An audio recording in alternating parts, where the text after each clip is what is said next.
वाळू वाहतूक करताना जप्त केलेले वाहन सोडवण्यासाठी 20,000 रुपये लाचेची मागणी करून तडजोडीअंती 10,000 रुपये लाच स्वीकारण्याची संमती दर्शवली।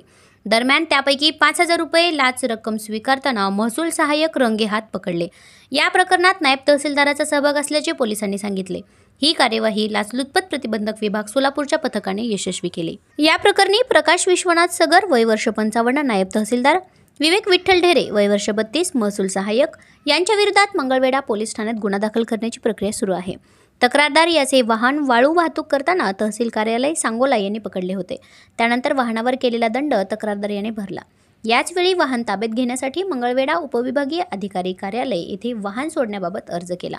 अर्जावरून तक्रारदार यांचे वाहन सोडण्याची परवानगी देण्याकरता उपविभागीय अधिकारी कार्यालय मंगळवेढा येथील नायब तहसीलदार व महसूल सहाय्यक यांनी तक्रारदार यांच्याकडे स्वतःकरिता तसेच उपविभागीय अधिकारी मंगळवेढा यांच्याकरता 20,000 रुपयाची लाच मागणी करून 10,000 रुपये घेण्याची संमती दर्शवली।